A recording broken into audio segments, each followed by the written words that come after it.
Assalamualaikum warahmatullahi wabarakatuh, teman-teman. Selamat berjumpa kembali bersama saya di kanal Suara Kaki Lima. Apa kabarnya? Semoga semuanya pada sehat. Yang lagi Jumatan, selamat menunaikan ibadah sholat Jumat. Yang sudah selesai, silakan ngopi.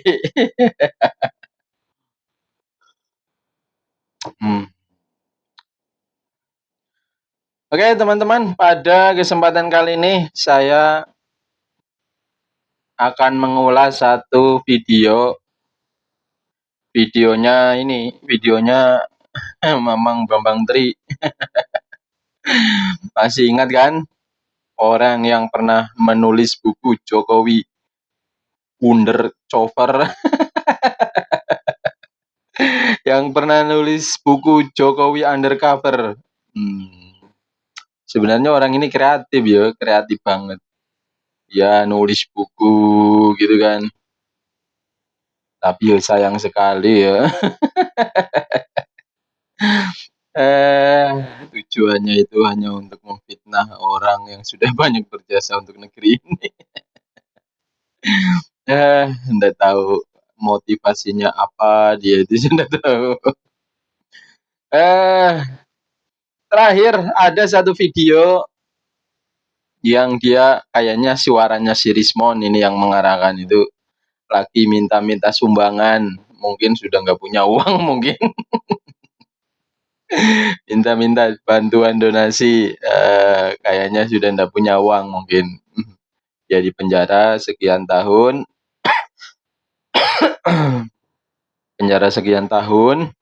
Kemudian keluar dari penjara, istrinya kawin lagi. Begitu kawin lagi yang disalahkan Jokowi katanya. Kacau yang disalahkan katanya Jokowi gara-gara dia di penjara, kemudian istrinya kawin lagi. Kemudian dia pulang ke rumah nggak punya apa-apa, nggak punya pekerjaan, mungkin gitu. Tapi terakhir kemarin diundang sama Aiman itu. Awal-awal saya suka banget sama Aiman gitu, kritisnya gitu. Tapi semakin kesini semakin tendensius gitu. Ya kayak siapa namanya ini? Kayak Karni Ilyas gitu kan. Ya berlindung di balik undang-undang perlindungan jurnalis gitu kan. Jadinya saya kurang kesini makin kurang suka juga gitu sama orang-orang ini. Awal mulanya saya ini anak muda banget, ini hebat, kritis dan bla bla bla gitu kan. Ini lantaran lalu, kalau menurut saya sih ya, lantaran lalu itu dia terlibat aktif, dia kan seorang jurnalis. Kemudian dia melibatkan dirinya terjun ke dunia politik, jadi jadi juru bicaranya Ganjar Mahfud kalau ndak salah itu gitu. Jadi jubirnya Ganjar Mahfud. Intinya saya ndak tahu apa jubirnya atau apanya lah, termasuk tim pemenangannya gitulah, Ganjar Mahfud. Nah, itu kan riskan sekali. Jurnalis kok masuk ke politik gitu kan. Akhirnya di kemudian hari itu kan karena sering bersentuhan dengan politik kan, ya namanya politik kan nggak ada ininya, nggak ada profesionalnya, tergantung kepentingannya gitu kan yang namanya politik. Mungkin kalah waktu itu sehingga yang namanya Aiman ini otaknya terdoktrin, misalnya ada kecurangan di sana, kecurangan di sini, sehingga dia menganggap bahwa kubunya lah yang paling benar gitu. Sehingga karena keyakinannya itulah dia menyerang terus kubu-kubu yang berseberangan dengan kubunya sampai sekarang gitu. Dengan cara dia berlindung di balik jurnalis itu. Ditambah lagi TVI News itu kan pemiliknya itu Pak Haritanu. Pak Haritanu itu pemilik iNews. Kebetulan Pak Haritanu itu waktu itu berada di kubu PDIP, Perindo bersama PDIP, mendukung Ganjar Mahfud gitu. Terus kalah ya tentunya sakit hati lah tetap gitu.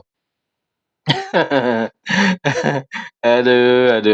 Mungkin kalau seandainya sekarang itu kayak Pak Haritanu diakomodir gitu sama Pak Prabowo ya mungkin ceritanya lain, mungkin gitu kan.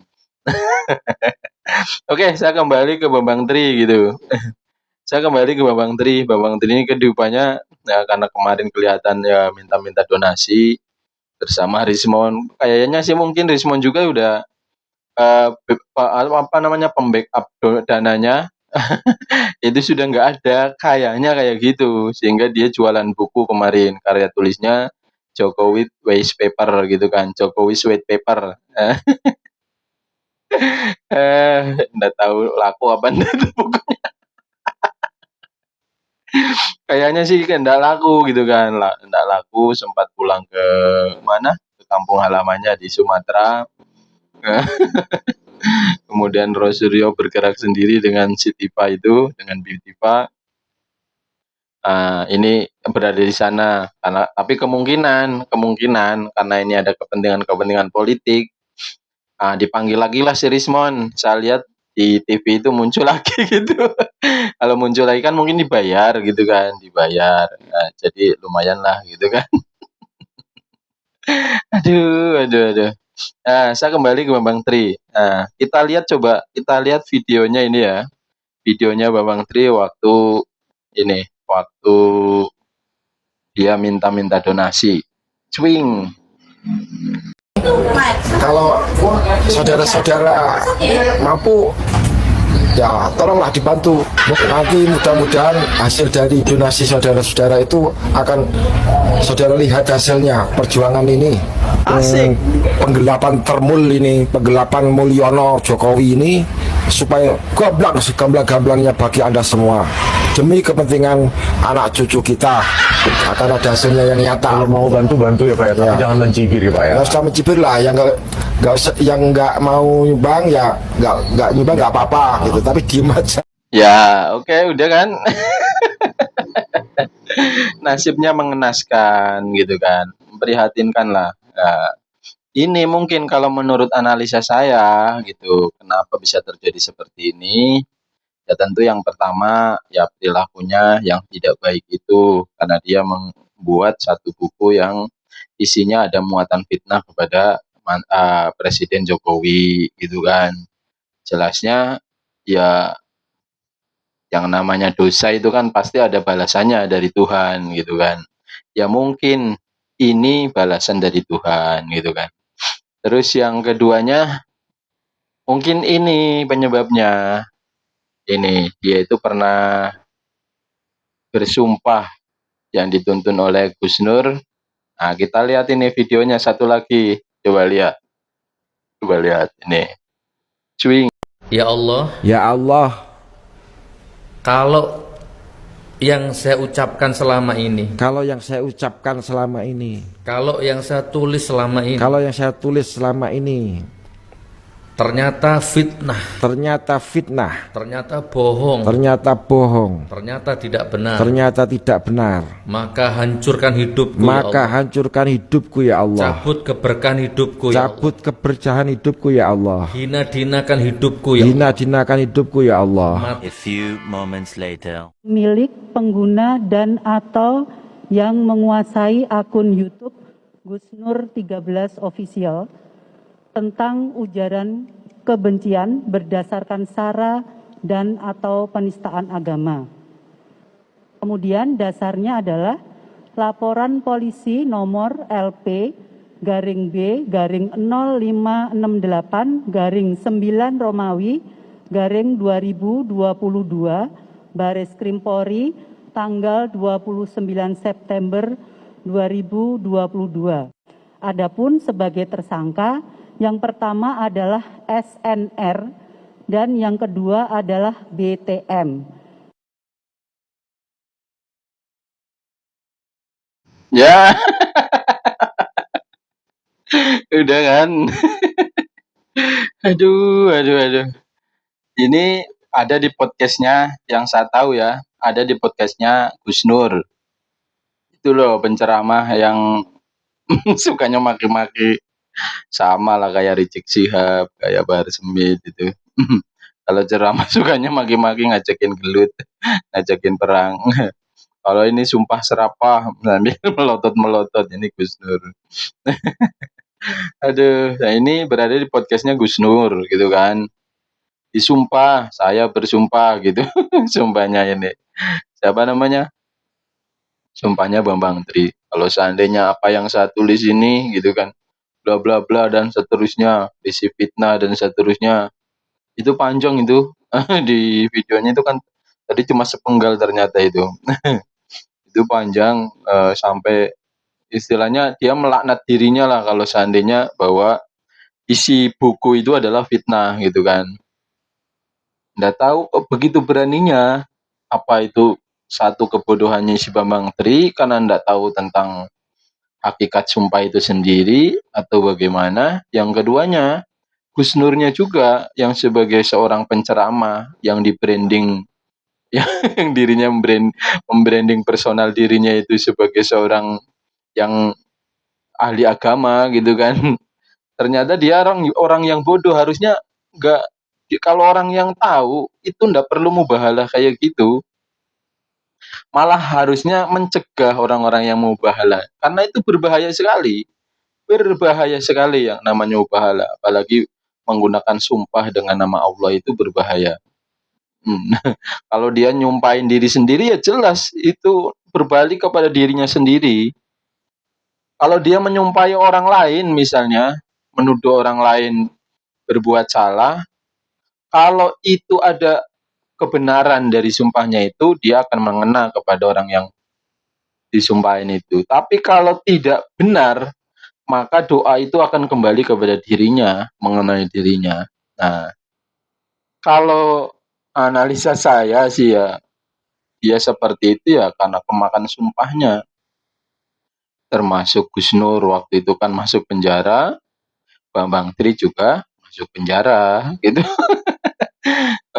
Gus Nur itu di penjara karena itu undang-undang ITE mungkin karena dia yang punya podcast gitu kan, dia yang menyebarkan podcastnya itu. Kok yang podcast kok kena gitu kan? Iya harusnya kalau kita misalnya kita ya kayak konten kreator gini harusnya profesional gitu, berimbang gitu, menganalisa itu berimbang. Ini analisa yang bisa jadi bisa salah gitu kan. Jangan langsung menghakimi gitu, menghakimi bahwa ini udah kayak orang mengatakan, kayak Raul Suryo itu kan mengatakan langsung, harusnya kan menggunakan kalimat diduga ijazahnya Jokowi itu palsu. Itu, tapi kalau sudah menghakimi bahwa 100%, 1000 miliar persen ijazahnya Jokowi itu palsu. Nah, itu baru kena apa namanya? Kena jeratan tuduhan fitnah gitu kan. Sama dengan Bambang Tri ya modelnya sama kayak Rosuryo gitu. Karena dia belum pernah melihat apa namanya ijazahnya Jokowi, karena mungkin dia menganalisa, tapi dia sudah bisa menyimpulkan dengan penuh keyakinan bahwa ijazahnya Jokowi itu palsu. Di antaranya itu kan masih banyak lagi. Dia termasuk menuduh Jokowi itu ibunya bapaknya PKI atau apa itu.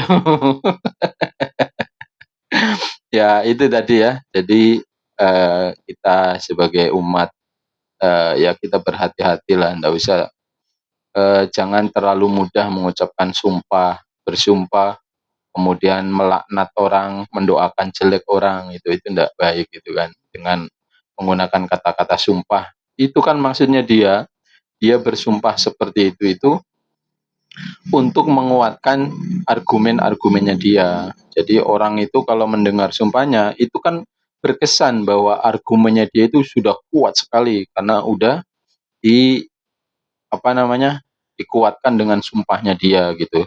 Padahal ya belum tentu, orang kan bisa bersumpah bohong aja gitu, bersumpah palsu aja. Yang percaya paling pengikut-pengikutnya gitu, pendukung-pendukungnya paling percaya. Saya yakin percaya gitu. Gus Nur, seandainya Gus Nur ngomong kotoran sapi itu enak, pasti pendukungnya percaya. Apapun yang diomongkan Gus Nur, Roy Suryo, pasti percaya itu. Iya, pendukung-pendukungnya. Saya yakin itu, nggak mungkin nggak percaya. Aduh, aduh, aduh. Kalau seandainya sekarang ya, Roy Suryo mengatakan ijazahnya Prabowo palsu gitu, pasti pendukungnya percaya itu. Eh, tapi karena Roy Suryo itu ndak punya kepentingan dengan Prabowo, ya ndak mau dia ngomong kayak gitu, ndak akan mau gitu. Nggak akan ada yang mau karena ndak punya kepentingan apa-apa. Baru Prabowo itu ndak ada punya kekuatan apa-apa secara politik, itu ndak punya kekuatan apa-apa. Pengaruhnya gitu di publik itu ndak punya kekuatan. Yang masih punya pengaruh besar itu kan Jokowi gitu. Bayangkan PDIP ditinggal Jokowi langsung nyungsep 16% pendapatannya, gitu kan. Yang tadinya partainya tinggi, satu. Oke lah, masih jadi pemenang oke, tapi turunnya banyak sekali. Kemudian pendapatan suara, perolehan suaranya di Pilpres yang tadinya 40, kadang di atas 40, itu langsung nyungsep ke angka 16 itu kan. Saking dasarnya kekuatan Jokowi, tapi orang nggak mengakui saja gitu kan. Orang gengsi mengakui kekuatannya Jokowi gitu. Kalau orang nggak percaya bahwa Jokowi itu punya kekuatan itu, ngapain Jokowi itu di unyel-unyel terus, itu nggak mungkin itu. Begitu juga Gibran. Gibran itu masih punya pengaruh besar gitu kan. Sehingga setelah Jokowi diuwel-uwel, tinggal Gibran diuwel-uwel sekarang. eh itu ya tujuannya untuk menurunkan citranya Gibran di nanti ya di event-event berikutnya 2029 dan kesana dan seterusnya gitu. Karena mungkin hanya dengan itu dia bisa menjatuhkan nama besarnya ini orang-orang ini gitu kan. Mungkin tidak ada cara lain, mungkin dia mencari celah dari sisi korupsi nggak didapat. Dia kan pernah jadi wali kota, Jokowi pernah jadi wali kota, mungkin cari celah di sisi korupsinya nggak ketemu. Gibran pernah jadi wali kota, dicari celah di sisi korupsinya juga nggak ketemu. Akhirnya ya cari-carilah celah yang lain gitu. Tapi ya mereka ini aja, mereka nggak tahu kalau masyarakat itu sudah cerdas gitu.